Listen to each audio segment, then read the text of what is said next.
ये कहानी है चतुर बुढ़िया। एक समय की बात है, एक छोटे से गांव में एक बुढ़िया रहती थी जिसका नाम रुक्मणी था।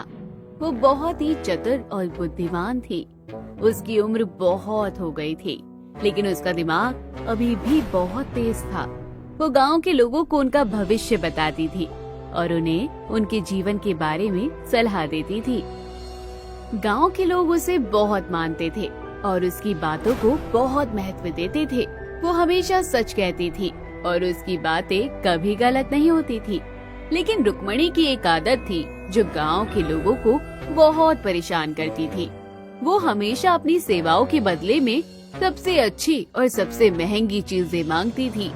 एक दिन गांव का एक आदमी मुकेश रुक्मणी के पास आया। वो बहुत ही परेशान था और उसके चेहरे पर चिंता के निशान साफ दिखाई दे रहे थे। मैं आपके पास एक अपनी समस्या लेकर आया हूँ। मेरी गाय बहुत बीमार है और मैं उसका इलाज नहीं करवा पा रहा हूँ। मैं कई हकीमों से सलाह ले चुका हूँ, लेकिन कोई भी उसका इलाज नहीं करवा रहा है। तुम्हारी गाय को क्या हुआ है, मुझे बताओ। मैं तुम्हारी मदद करने की कोशिश करूँगी। मुझे नहीं पता कि मेरी गाय को क्या हुआ है। वो बस खाना नहीं खा रही है और शायद उसका पेट दर्द कर रहा है। मैं बहुत परेशान हूँ क्योंकि वो मेरे परिवार के लिए बहुत महत्वपूर्ण है। ठीक है, मैं तुम्हारी मदद करने की कोशिश करूँगी, लेकिन इसके बदले में मैं तुमसे एक चीज लूँगी। कोई भी चीज हो रुक्मणी जी, मैं आपको दूंगा। तुम्हारी गाय के ठीक होने के बाद तुम हर रोज मुझे उसका ताज़ा 1 किलो दूध देकर जाओगे। ये मेरी दक्षिणा होगी और अगर तुमने मुझे मेरी दक्षिणा नहीं दी तो तुम्हारी गाय फिर से बीमार हो जाएगी। ठीक है रुक्मणी जी, मैं समझ गया। मैं हर रोज 1 किलो दूध आपको देकर जाया करूंगा। अच्छा ठीक है, तो फिर मैं तुम्हारी गाय का इलाज करने के लिए तुम्हारे घर चलती हूँ। एक बार उसके सर पर अपना हाथ फेर दूंगी तो उसकी तबीयत ठीक हो जाएगी। ठीक है रुक्मणी जी, आइए आप मेरे साथ चलिए। रुक्मणी मुकेश के साथ उसके घर गई और तबेले में जहाँ मुकेश की गाय बंधी थी वो वहाँ पर चली गई। उसने गाय का चारा देखा और मुकेश से कहा, मुकेश, ये चारा बहुत खराब है, इसे फेंक कर नया चारा लाओ। ठीक है रुक्मणी जी, मैं ये चारा फेंक देता हूँ। मुकेश ने वो चारा फेंक दिया और अपनी गाय के लिए नया चारा लाया। रुक्मणी ने गाय के नए चारे में कुछ मंत्र पढ़े और वहाँ से जाने लगी। रुक्मणी जी, ये आपने क्या किया? मेरी गाय का क्या हुआ? वो ठीक हुई या नहीं? तुम चिंता मत करो मुकेश, मैंने जो मंत्र पढ़े हैं वो तुम्हारी गाय के लिए बहुत फायदेमंद होंगे। अब तुम अपनी गाय का ख्याल रखो और मुझे हर रोज 1 किलो दूध देना मत भूलना। ठीक है रुक्मणी जी, मैं आपको हर रोज 1 किलो दूध दूंगा, बस जल्दी से मेरी गाय ठीक हो जाए। रुक्मणी वहाँ से चली गई और मुकेश ने अपनी गाय का ख्याल रखना शुरू किया। उसने गाय को नया चारा खिलाया और उसकी देखभाल की। कुछ दिनों बाद मुकेश की गाय पूरी तरह से ठीक हो गई और उसने दूध देना भी शुरू कर दिया। मुकेश ने रुक्मणी को धन्यवाद दिया और वो अपने घर से 1 किलो दूध लेकर रुक्मणी के घर गया। रुक्मणी जी, मैं आपके लिए दूध लेकर आया हूँ। बहुत अच्छे मुकेश, अब तुम हर रोज मुझे 1 किलो दूध देना मत भूलना। याद है ना, दक्षिणा नहीं दोगे तो गाय फिर से बीमार हो जाएगी। ठीक है रुक्मणी जी, मैं ध्यान रखूंगा। मैं आपको हर रोज 1 किलो दूध दूंगा। रुक्मणी दरवाजा बंद करके दूध की डोली लेकर अंदर गई और हंसने लगी। इन गांव वालों को बेवकूफ बनाने में कितना मजा आता है। ये सब कितनी आसानी से बेवकूफ बन जाते हैं। उस मुकेश बेवकूफ की गाय के चारे में कीड़े पड़े थे, इसलिए वो बीमार थी। मैंने बस उसका चारा बदल दिया और उसे नया चारा दे दिया, लेकिन उसे लग रहा है कि मेरे मंत्र पढ़ने की वजह से उसकी गाय की तबीयत ठीक हो गई है।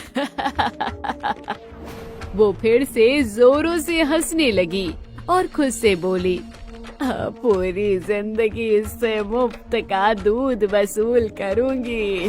वो मुझे हर रोज 1 किलो दूध देगा और मैं उसका फायदा उठाऊंगी। वो अपने आप से खुश थी और सोच रही थी कि वो कितनी चतुर और बुद्धिमान है। वो गांव वालों को बेवकूफ बनाने में माहिर थी और वो हमेशा इस बात का फायदा उठाती थी। एक दिन एक महिला रुक्मणी के पास आई और उसने कहा, रुक्मणी जी, मैं अपने पति के साथ बहुत परेशान हूँ। वो मुझे नहीं समझता और हमेशा मुझसे लड़ता रहता है। मैं नहीं जानती कि मैं क्या करूँ। ठीक है, मैं तुम्हारी समस्या को सुनने के लिए तैयार हूँ। तुम मुझे अपने पति के बारे में बताओ। रुक्मणी जी, मेरा पति बहुत शराब पीता है और जुआ भी खेलता है। वो घर में पैसे नहीं बचने देता और मुझे बहुत परेशान करता है। मैं नहीं जानती मैं क्या करूं। रुक्मणी ने महिला की बात सुनी और कुछ देर सोचा। फिर उसने एक छोटे से बक्से से 2 पुड़िया निकाली और महिला को दे दी। लो, ये 2 पुड़िया हैं। इस लाल वाली पुड़िया को तुम अपने पति की शराब में मिलाकर पिलाओगी तो वो कभी शराब को हाथ नहीं लगाएगा। महिला ने लाल पुड़िया को लिया और रुक्मणी से पूछा, और ये पीली पुड़िया क्या है? ये पीली पुड़िया तुम्हारे पति को जुआ खेलने से रोकेगी। तुम इसे रात को सोने से पहले उनके खाने में मिलाकर खिलाओगी तो वो जुआ खेलना भी बंद कर देगा। महिला ने रुक्मणी को धन्यवाद दिया और कहा, रुक्मणी जी, मैं आपकी आभारी हूँ। मैं आपकी बातों को ध्यान में रखूंगी और आपके द्वारा दी गई पुड़िया का उपयोग करूंगी। अच्छा सुनो, और जब तुम्हारा पति ठीक हो जाएगा तो तुम हर महीने मेरे घर में अनाज की बोरी डलवा देना। अनाज की बोरी क्यों? ये मेरी दक्षिणा होगी। दक्षिणा देना बहुत जरूरी है, वरना तुम्हें पाप लगेगा। तुम्हारे पति को ठीक करने के लिए मैंने जो पुड़िया दी है उसका दक्षिणा तुम्हें देना ही होगा, वरना तुम्हारा पति पहले से भी ज्यादा जुआरी और शराब पीने वाला बन जाएगा। ठीक है रुक्मणी जी, मैं आपकी दक्षिणा दूंगी।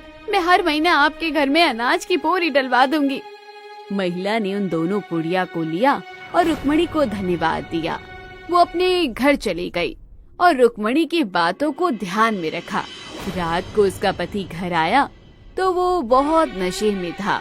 वो बिना खाना खाए ही सो गया तो वो महिला अनीता उसे खाने में पीली पुड़िया वाली दवाई मिलाकर नहीं खिला पाई। कोई बात नहीं, अगर आज न खाने में पुड़िया मिलाकर ना खिला पाई तो कल खिला दूंगी। अगले दिन अनीता सोकर उठी तो देखा उसका पति नशे में बिस्तर से नीचे गिरकर सो रहा था। अनीता ने नाश्ता बनाकर तैयार किया और पति को उठाने लगी। सूरज कब का सर पर चढ़ गया है, लेकिन आप हो कि उठने का नाम ही नहीं ले रहे हैं। अरे उठ रहा हूँ ना, जब देखो तब नींद खराब करने पर लगी रहती है। थोड़ी देर बाद राकेश उठ गया तो अनीता बोली, जाकर नहा लो, तब तक मैं आपके लिए खाना लगा देती हूँ। नहीं नहीं, अभी मैं खाना नहीं खाऊंगा। पहले बाहर से जाकर एक बोतल लेकर आऊंगा, उसके बाद ही खाना खाऊंगा। लेकिन मेरे पास तो बोतल खरीदने के लिए पैसे ही नहीं है। ला, मुझे थोड़े पैसे दे दे। कोई पैसे नहीं है मेरे पास। जितने पैसे थे उनसे राशन खरीद लिया, अब कुछ नहीं बचा है। अच्छा, तो फिर राशन बेचकर ही बोतल खरीद कर लानी पड़ेगी। क्या? राकेश रसोई में रखे चावल का डिब्बा उठाता है और शराब खरीदने के लिए निकल पड़ता है। अब चावल दुकान पर बेचूंगा और आराम से बोतल खरीद कर लाऊंगा। कर लेने दो आज इनको अपनी मनमानी, लेकिन कल से ऐसा कुछ नहीं होगा। एक बार ये शराब की बोतल तो ले आए, उसके बाद शराब में पीली पुड़िया की दवाई मिलाकर पिलाऊंगी इनको। कुछ देर बाद राकेश शराब की बोतल खरीद कर लाता है। मैं हाथ धोकर आ रहा हूँ, जब तक तू मेरे लिए खाना लगा दे। आज बोतल के साथ ही खाना खाऊंगा। राकेश कमरे में बोतल रखकर घर के बाहर लगे नल पर हाथ धोने के लिए गया और इस मौके का फायदा उठाकर अनीता ने उसकी शराब की बोतल में पीली पुड़िया की दवाई मिला दी। राकेश अंदर आया और उसने शराब की पूरी बोतल पी ली। खाना खाकर और शराब पीकर वो सो गया। उसे सोए हुए थोड़ी देर ही हुई थी कि तभी वो अचानक से उठा और सीधा बाहर की तरफ भागा। उसे बहुत तेज उल्टी हुई और उल्टी से खून गिरने लगा। खून देखकर तो राकेश का शराब का सारा नशा उड़ गया। हे भगवान, ये क्या हो गया? मुझे खून की उल्टी क्यों हो रही है? राकेश की आवाज सुनकर उसकी पत्नी जल्दी से बाहर आई। वहाँ पर खून गिरा हुआ देखकर वो तो बहुत ही डर गई। हे भगवान, ये क्या हो गया? आपकी तबीयत ठीक तो है ना? नहीं अनीता, लगता है ज्यादा शराब पीने के वजह से मुझे खून की उल्टियां हो रही हैं। मुझे पिछली बार भी डॉक्टर ने सावधान किया था कि अगर मैंने शराब पीनी नहीं छोड़ी तो मेरा बचना मुश्किल है। लगता है अब मेरा अंतिम समय चल रहा है। अरे शुभ शुभ बोलिए जी, अगर आपको कुछ हुआ तो मेरा क्या होगा? आप चिंता मत कीजिए, मैं रुक्मणी काकी के पास जाऊंगी। उनके पास इसका जरूर कोई ना कोई तो इलाज जरूर होगा। अनीता बड़ी ही परेशान होकर रुक्मणी काकी के पास गई। काकी, आपने जो शराब में मिलाने के लिए जो पीली पुड़िया दी थी, मैंने उसे शराब में मिलाया, लेकिन उससे मेरे पति को खून की उल्टियाँ होने लगी। कहीं मेरे पति की जान खतरे में तो नहीं है? नहीं नहीं बेटी, तुम चिंता मत करो, ये तो बस उसे सुधारने का एक जरिया है। मेरी दवाई में कुछ मंत्र मिले थे जो उसे डराने के लिए जरूरी थे। आज के बाद तुम्हारा पति फिर कभी शराब हाथ नहीं लगाएगा। चिंता मत करो, उसे कुछ भी नहीं होगा। ठीक है रुक्मणी काकी। अच्छा, वैसे अब तुम्हारा पति शराब तो नहीं पिएगा, इसलिए तुम आज अनाज की बोरी भिजवा देना। और हाँ, जब तुम्हारा पति लाल पुड़िया खाकर जुआ खेलना छोड़ दे तो हर हफ्ते की सब्जी भी भिजवा दिया करना। अच्छा ठीक है काकी। अनीता अपने घर आई और कुछ दिन बाद उसने देखा कि उसके पति ने सचमुच शराब पीनी छोड़ दी है, तो उसने उसे खाने में मिलाकर लाल पुड़िया भी खिलाई। राकेश के दिमाग में हमेशा जुआ खेलने की बातें चलती रहती थी, इसलिए उसे जुए से संबंधित इतने बुरे बुरे सपने आने लगे कि उसने जुआ खेलना भी बंद कर दिया। अनीता बहुत खुश हुई कि रुक्मणी काकी ने तो कमाल कर दिया। अब वो हर महीने का अनाज रुक्मणी काकी के घर पहुंचाती और हफ्ते की सब्जियां भी उनके घर पहुंचा देती थी। दूध का इंतजाम तो मुकेश के यहाँ से हो जाता है और अनाज और सब्जी का अनीता के यहाँ से। लेकिन कभी कभी मेरा मिठाई खाने का भी मन करता है, तो उसके लिए कहाँ से कैसे इंतजाम करूँ? रुक्मणी का तो इतना कहना था कि तभी एक मिठाई वाला मेवालाल हलवाई उसके पास आता है। मेरी मदद करो रुक्मणी काकी, बहुत समय से मेरा मिठाई का धंधा अच्छा नहीं चल रहा। मुझ पर जरा थोड़ी सी कृपा बरसाओ। कृपा तो बाद में बरसाऊंगी, लेकिन उससे पहले देखना पड़ेगा कि आखिर तेरी मिठाई का धंधा चल क्यों नहीं रहा। रुक्मणी ने अपनी आंखें बंद की और कुछ मंत्र बड़बड़ाने लगी। कुछ देर बाद उसने आंखें खोली। तुझे मैं उपाय तो बता दूंगी, लेकिन उससे पहले मुझे अपनी दुकान की हर मिठाई खिलानी होगी। उसके बाद ही मैं तेरी कुछ मदद कर पाऊंगी। ठीक है रुक्मणी काकी, मैं कल ही अपनी दुकान की हर मिठाई को ताजा ताजा बनवा कर आपके पास लेकर आऊंगा। ठीक है। मेवालाल वहाँ से अपनी दुकान पर गया और अगले दिन उसने सुबह सुबह अपनी दुकान पर जाकर रुक्मणी के लिए ताजी ताजी मिठाइयाँ बनाई और जैसे ही मिठाइयाँ बनकर तैयार हुई, वो उन्हें लेकर रुक्मणी काकी के पास पहुँच गया। ये लीजिए रुक्मणी काकी, मैं अपनी दुकान से आपके लिए ताज़ा ताज़ा मिठाइयाँ बनवा कर लाया हूँ। अब तो मुझे बताइए कि कैसे मेरी दुकान अच्छी चलेगी। अरे जरा सब्र करो, कितनी जल्दी है तुम्हें?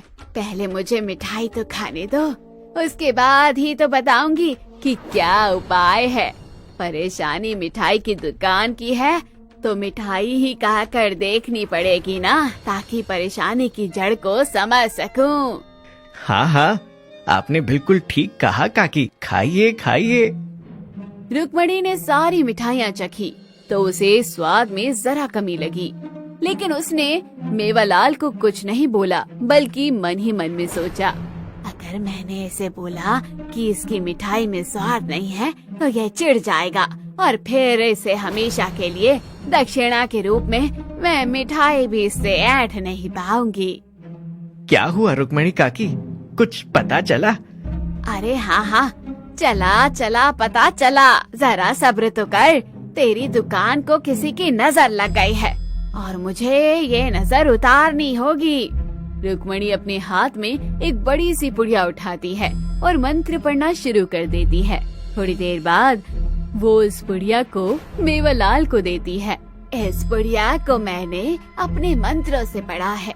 तुम इस पुड़िया में जो भी भभूति है उसे हर रोज एक चुटकी अपनी हर मिठाई में डालना, उसके बाद ही मिठाई बनाना, तो तुम्हारी दुकान बहुत अच्छी चलेगी। और हाँ, हर रोज मेरे घर पर एक मिठाई का डिब्बा आ जाना चाहिए, क्योंकि अगर तुमने मुझे मेरी दक्षिणा नहीं दी तो दुकान चलनी फिर से बंद हो जाएगी। अरे हाँ हाँ रुक्मणी काकी, आप बिल्कुल चिंता मत कीजिए।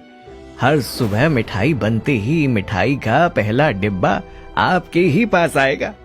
हाँ, लेकिन तुम मेरी मिठाई में ये भभूति मत मिलाना, इसका असर उल्टा हो जाएगा। ये भभूति सिर्फ ग्राहकों के लिए है, अगर ये खत्म हो जाए तो मेरे पास फिर से आ जाना। ठीक है रुक्मणी काकी, आपका बहुत बहुत धन्यवाद। मेवालाल भभूति की वो पुड़िया लेकर वहाँ से चला जाता है। अब वो हर रोज सुबह सुबह सबसे पहले मिठाई का एक डिब्बा रुक्मणी काकी के घर पर भेजता। उसके बाद ही बाकी की मिठाई में भभूति मिलाकर ग्राहकों के लिए मिठाई बनाता। कुछ दिन में उसका काम बहुत अच्छा चलने लगा। रुक्मणी काकी ने तो कमाल कर दिया। उन्होंने तो मेरी दुकान की ऐसी नजर उतारी कि मेरी दुकान तो अब दिन दोगुनी और रात चौगुनी तरक्की कर रही है। कई महीने बीत गए। मेवालाल की दुकान पर अब ग्राहकों की भीड़ लगी रहती। तभी एक दिन एक आदमी उसकी दुकान पर आया और सारी मिठाइयों का एक मिक्स डब्बा बनवा कर ले गया। वो आदमी अगले दिन फिर आया और फिर से सब मिठाइयों का एक मिक्स डिब्बा बनवा कर ले गया। वो एक हफ्ते तक लगभग ऐसा ही करता रहा। कुछ दिन बाद मेवालाल की दुकान पर कुछ अफसर आए। उन्होंने मेवालाल को गिरफ्तार कर लिया। अरे ये आप लोग क्या कर रहे हैं? मुझे गिरफ्तार क्यों कर रहे हैं? मैंने क्या गुनाह किया है? ये जो तुम मिठाई बेचते हो ना, इसके अंदर नशे की दवाई मिलाते हो। कुछ दिन पहले मेरा छोटा भाई यहाँ से मिठाई खरीदने के लिए आया था और उस दिन के बाद से वो हर रोज तुम्हारे यहाँ से मिठाई खरीदने आने लगा। मेरे भाई को मीठी चीजें बिल्कुल भी पसंद नहीं है, लेकिन तुम्हारी मिठाई का उसे ऐसा चस्का लगा कि वो दिन में 2-2 किलो मिठाई खाने लगा। तो मैं समझ गया कि इस मिठाई में जरूर कुछ न कुछ अजीब है। लेकिन जब मैंने उसका टेस्ट करवाया तो सच्चाई मेरे सामने आई। नशे की दवाई मिलाकर लोगों को अपनी मिठाई का आदी बना दिया तुमने, ताकि लोगों को तुम्हारी मिठाई खरीदनी ही पड़े। शर्म आनी चाहिए तुम्हें। अरे ये सब आप क्या कह रहे हैं इंस्पेक्टर साहब? मैंने ऐसा कुछ भी नहीं किया। मैं तो बस अपनी मिठाइयों के अंदर रुक्मणी काकी द्वारा दिया गया भभूति मिलाता था। मुझे नहीं पता था कि ये कोई नशे की दवाई है। ज्यादा चालाक मत बनो, समझे? अब पकड़े गए तो नाम किसी और पर लगा रहे हो। नहीं नहीं इंस्पेक्टर साहब, मैं झूठ नहीं बोल रहा, मैं बिल्कुल सच बोल रहा हूँ। लेकिन हम तुम्हारी बात पर यकीन कैसे करें? रुक्मणी काकी ने कहा था कि जब तुम्हारे पास भभूति खत्म हो जाए तो वापस लेने के लिए आ जाना। मैं उनके पास जाकर ये भभूति वापस लेकर आता हूँ, तब तो आपको मुझ पर यकीन हो जाएगा ना। हम भी तुम्हारे साथ चलेंगे और छिप कर सब कुछ देखेंगे। अरे मेवालाल, तुम कहो कैसे आना हुआ? रुक्मणी काकी, आपने मुझे जो भभूति दी थी ना, वो खत्म हो गई है, इसीलिए और भभूति लेने। ये कहानी है जादुई मछली। भोलू नाम का एक लड़का अपने माता पिता के साथ सोनपुर गांव में रहता था। वो एक साधारण परिवार से ताल्लुक रखता था। भोलू हर रोज सुबह गांव की नदी किनारे मछली पकड़ने जाता था। भोलू के माता पिता ने उसे मछली पकड़ने के लिए एक छोटी सी नाव और जाली दी थी। वो हर रोज सुबह नाव में बैठकर नदी में जाता था और मछली पकड़ने की कोशिश करता था। भोलू को मछली पकड़ने में बहुत माहिरी हासिल थी और वो अक्सर बड़ी मछलियाँ पकड़ लेता था। मछली पकड़ने के बाद वो उन्हें बाजार में ले जाकर बेचता था। वो अपनी मछलियों को बहुत ही सस्ते दामों पर बेचता था, जिससे लोग उसे बहुत पसंद करते थे। एक दिन जब भोलू नदी किनारे मछली पकड़ने गया तो उसने एक अजीब सी मछली देखी। वो मछली बहुत ही बड़ी और सुंदर थी। ये मछली तो बहुत ही अनोखी है, मुझे इसे पकड़ना चाहिए। इसे पकड़ लूंगा तो ये बहुत ही अच्छे दामों पर बिकेगी। एक ही बार में मेरे पूरे दिन की कमाई हो जाएगी। भोलू ने अपनी जाली को तैयार किया और उस मछली को पकड़ने की कोशिश करने लगा, लेकिन वो मछली बहुत ही चालाक थी। वो भोलू की जाली से बचने में सफल हो गई। इतनी आसानी से मैं किसी के हाथ नहीं आती। तुम्हें क्या लगा कि तुम मुझे पकड़ लोगे? अरे, ये मछली तो बोल रही है। ऐसा कैसे हो सकता है कि एक मछली मुझसे बात कर रही है? कहीं मैं कोई सपना तो नहीं देख रहा हूँ? नहीं नहीं, तुम कोई सपना नहीं देख रहे। मैं सचमुच तुमसे बात कर रही हूँ, क्योंकि मैं एक जादुई मछली हूँ। क्या? तुम जैसी जादुई मछली के बारे में तो मैंने बस बचपन में किताबों में पढ़ा था। कभी सोचा नहीं था कि सचमुच कभी एक जादुई मछली को देखूंगा। अगर तुम जादुई मछली हो तो तुम अपने जादू से कुछ भी कर सकती होंगी। नहीं, मतलब मेरे पास जादुई शक्तियाँ तो नहीं है, लेकिन मैं हर रोज एक सोने का अंडा दे सकती हूँ। अरे वाह, तब तो ये किसी जादुई शक्ति से ज्यादा बेहतर है। मैं भी बहुत गरीब हूँ और मेरे पास एक अच्छा घर भी नहीं है। माता पिता को 2 वक्त की रोटी खिलाने के लिए कभी कभी मेरे पास पूरे पैसे भी नहीं होते। क्या तुम मेरी मदद कर सकती हो? ठीक है, लेकिन उसके लिए तुम्हें मेरे एक सवाल का जवाब देना होगा। अगर मुझे लगेगा कि तुम मेरे सोने के अंडे के लायक हो, तभी मैं तुम्हें एक सोने का अंडा दूंगी। अच्छा, ठीक है। अगर ऐसी बात है तो तुम सवाल पूछ लो।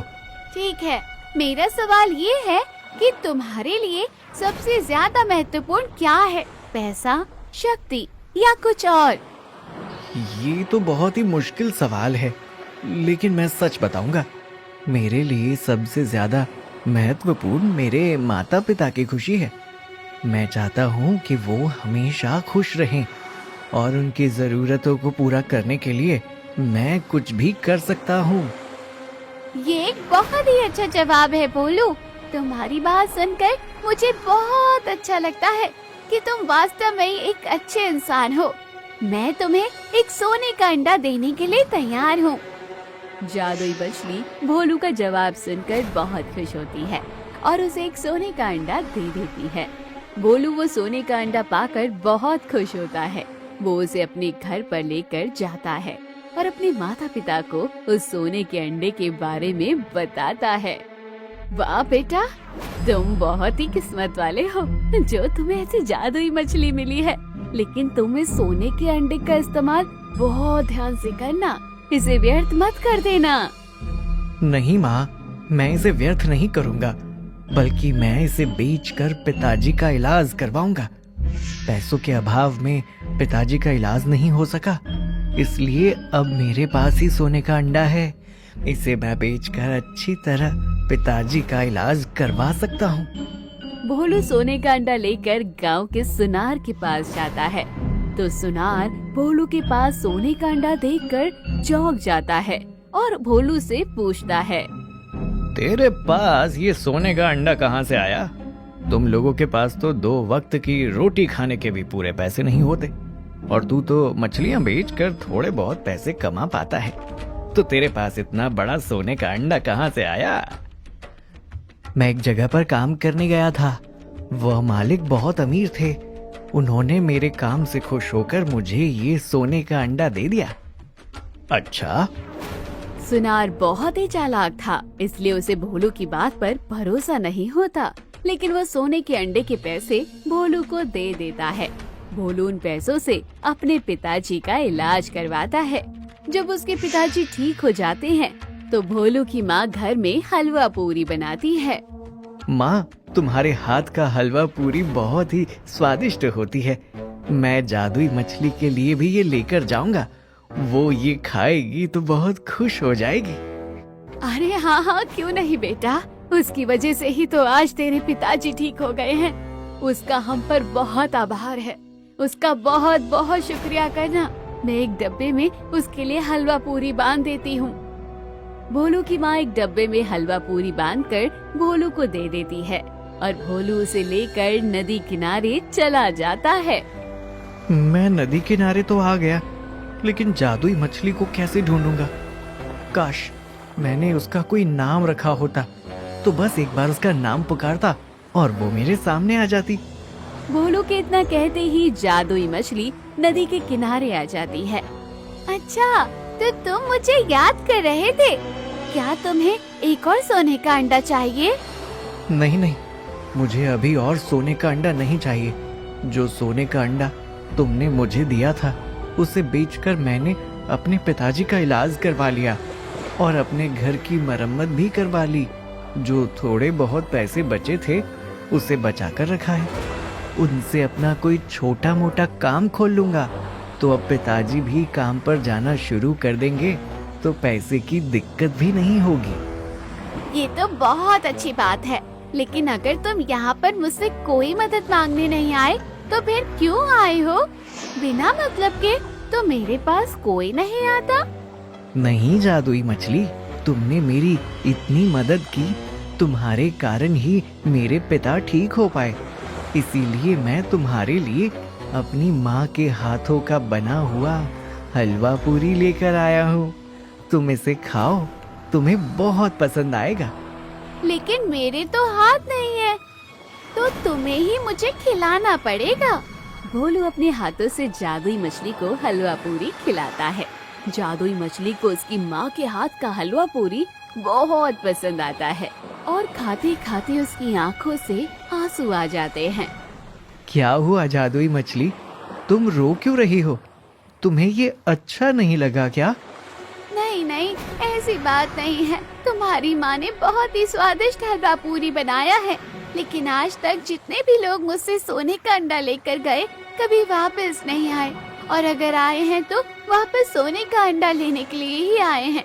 कोई मेरा धन्यवाद करने के लिए भी कभी नहीं आया, और ना ही तुम्हारी तरह कोई मुझे खाना खिलाने आया।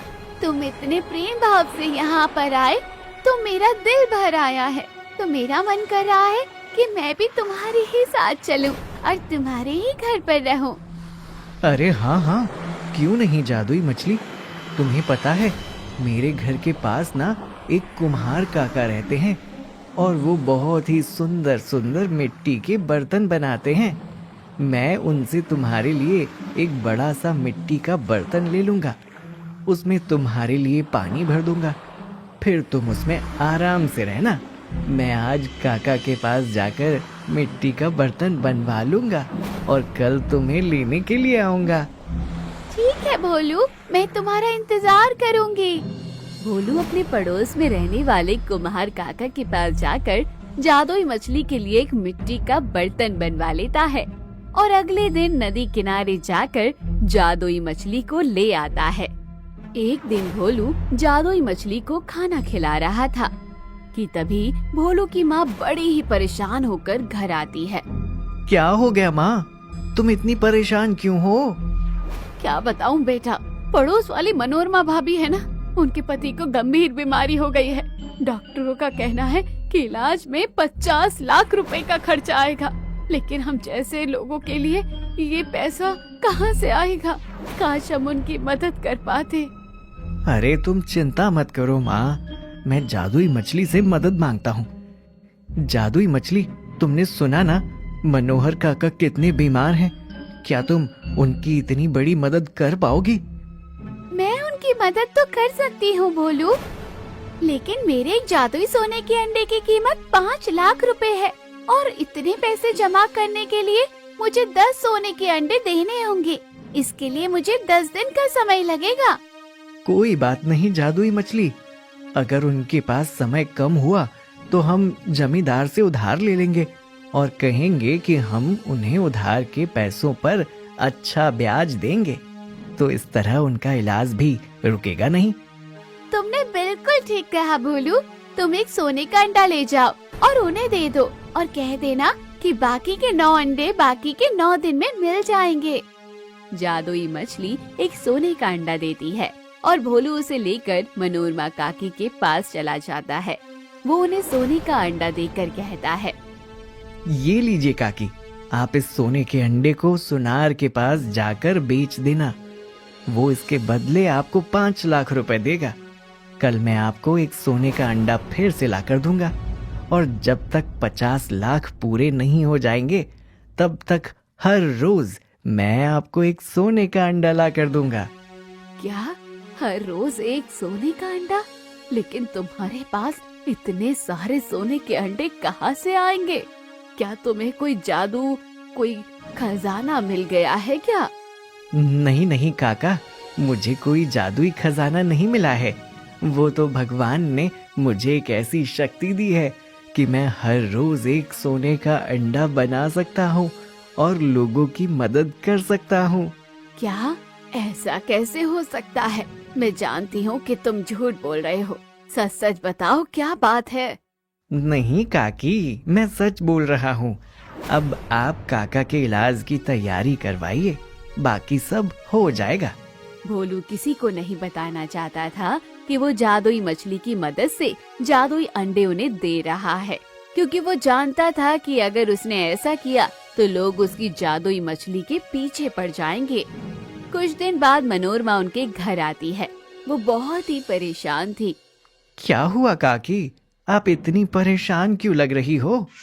बेटा, अभी तक तो तुमने मुझे सोने के सिर्फ 5 अंडे दिए हैं और मेरे पास सिर्फ 25 लाख रुपए ही जमा हुए हैं। डॉक्टर ने कहा है कि आज के आज ही तुम्हारे काका को अस्पताल में इलाज के लिए भर्ती करवाना होगा, वरना उनकी जान को खतरा हो सकता है। क्या तुम मुझे आज के आज ही बाकी के 5 सोने के अंडे नहीं दे सकते? मुझे माफ कर देना काकी, लेकिन ये मेरे हाथ में नहीं है। दिन का सिर्फ 1 सोने का अंडा ही मिल सकता है। लेकिन आप चिंता मत कीजिए, हम जमींदार से उधार लेते हैं और उनके 25 लाख रुपए के ऊपर हम उन्हें 5 लाख रुपए ब्याज देंगे, तो वो हमें पैसे उधार देने से मना भी नहीं करेंगे।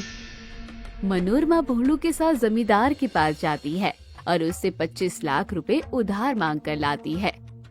तुम लोगों ने मुझे बेवकूफ समझा है क्या? इतनी बड़ी रकम तुम जैसे गरीबों को उधार दे दूंगा? तुम लोगों का क्या भरोसा, अगर कल को मुझे मेरे पैसे नहीं लौट आए तो मेरे पैसे तो डूब जाएंगे ना। आप बिल्कुल भी चिंता मत कीजिए जमींदार साहब, आपका 1 पैसा भी नहीं डूबेगा, बल्कि हम आपको 25 लाख रुपए पर 5 लाख रुपए ब्याज के देंगे और 1 हफ्ते के अंदर ही आपके पैसे लौटा भी देंगे।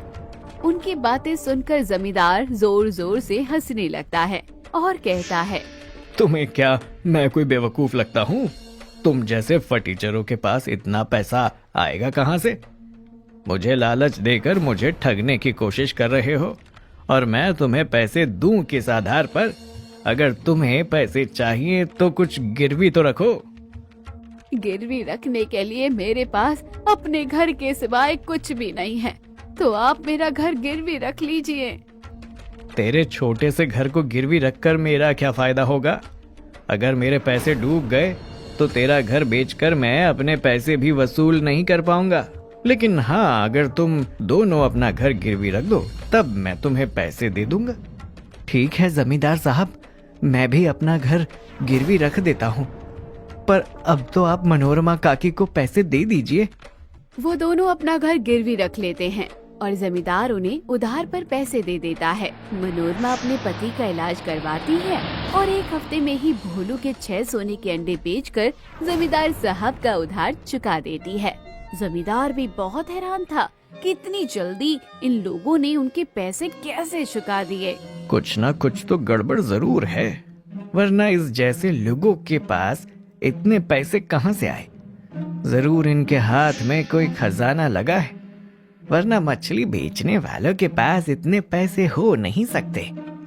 जमींदार के दिमाग में ये बात चल पड़ी थी, इसलिए वो भोलू के घर के पास जाता है और रात को उन पर नजर रखना शुरू करता है। लेकिन पूरी रात नजर रखने के बाद भी उसे कुछ नहीं पता चलता। लेकिन मनोरमा के मन में लालच आ जाता है। भोलू की तो किस्मत बहुत अच्छी है कि उसे ऐसी मछली मिल गई है। काश वो मछली मेरे पास होती तो मैं अपना कितना बड़ा घर बना लेती, बड़ी गाड़ी लेती और घर में काम करने के लिए नौकर चाकर रखती। अगर मैं उस मछली को चुरा लूं तो मेरी जिंदगी तो बहुत ही आसान हो जाएगी। तुम्हारा दिमाग तो खराब नहीं हो गया है मनोरमा? कुछ भी बोल रही हो। एक तो उन्होंने तुम्हारी मदद की और उन्हें ही ठगने के बारे में सोच रही हो तुम। आप तो चुप ही रहो। हमारी मदद उन्होंने नहीं की, बल्कि जादुई मछली ने की है। मैंने ठान लिया है कि मैं उस जादुई मछली को चुराऊंगी और हर रोज उससे एक सोने का अंडा लूंगी। मनोरमा रात को छुप छुपा कर भोलू के घर में घुसती है और जादुई मछली को चुरा लेती है। अगले दिन जब भोलू सोकर उठता है तो वो पूरे घर में जादुई मछली को ढूंढता है, लेकिन वो उसे कहीं नहीं मिलती।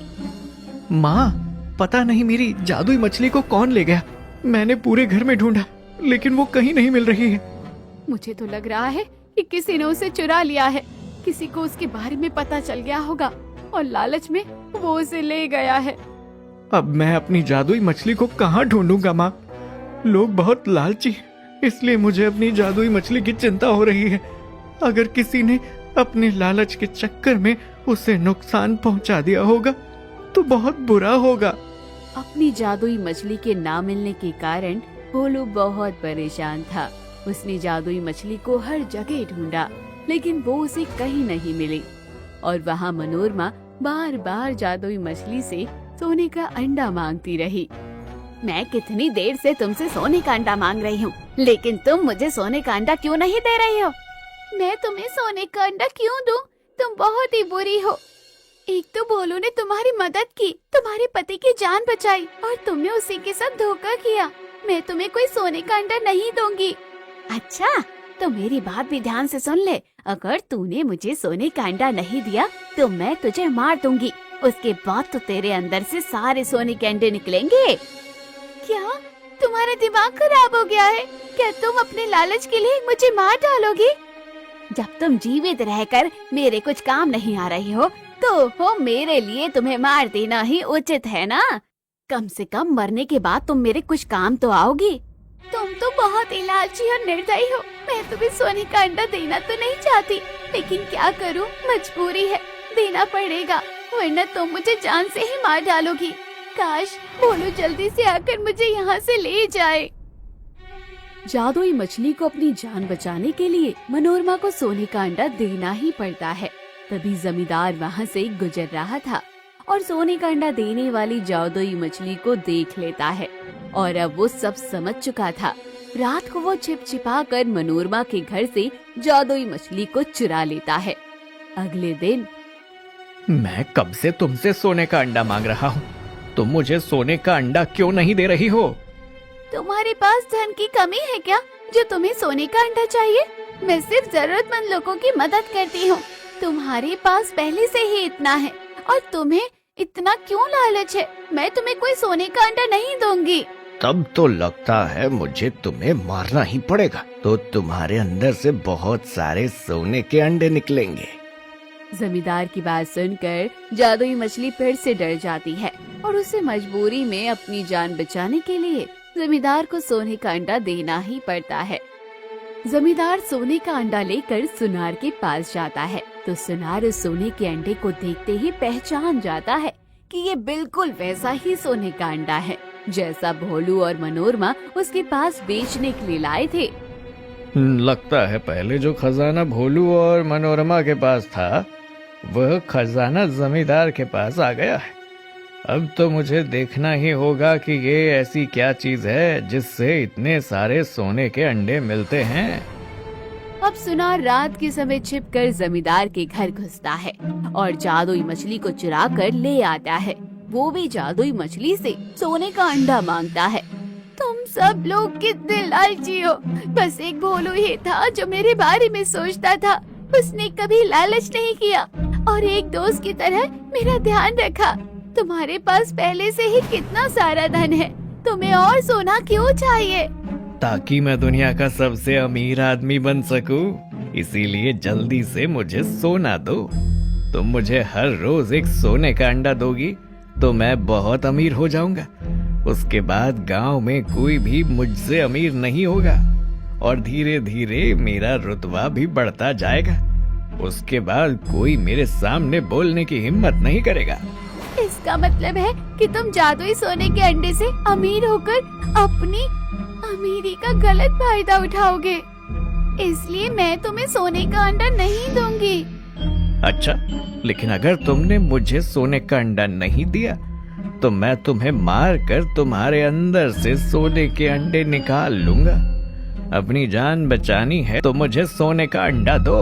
अपनी जान बचाने के लिए मछली उसे सोने का अंडा दे देती है, लेकिन सुनार इतना लालची था कि उसे हर रोज एक एक अंडा मिलने का सब्र नहीं हुआ और उसने जादुई मछली को मार दिया। लेकिन उसके भीतर से उसे कुछ नहीं मिला। ये मैंने क्या किया?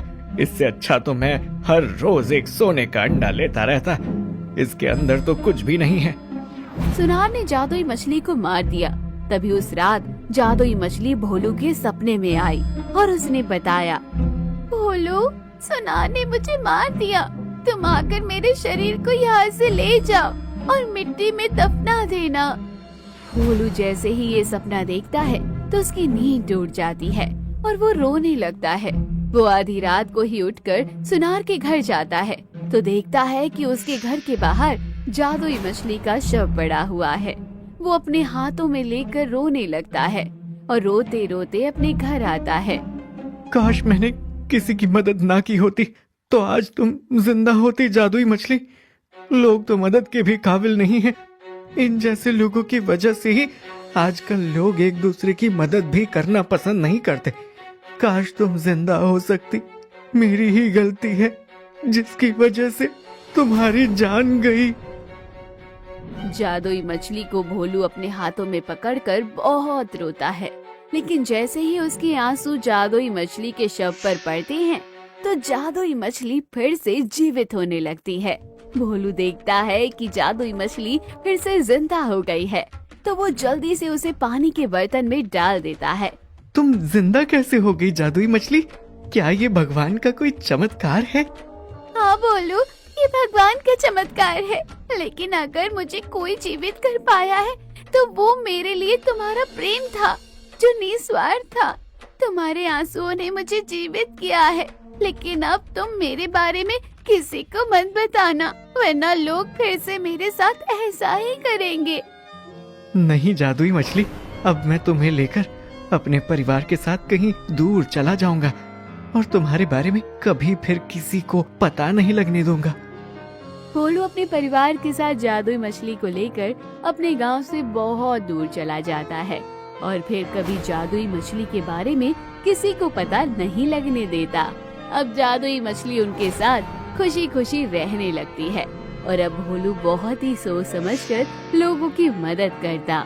वो इस तरीके से लोगों की मदद करता है कि किसी को भी कुछ शक ना हो और कभी जादुई मछली के बारे में किसी को ना पता चले, क्योंकि किसी व्यक्ति के अंदर कब लालच आ जाए किसी को नहीं पता।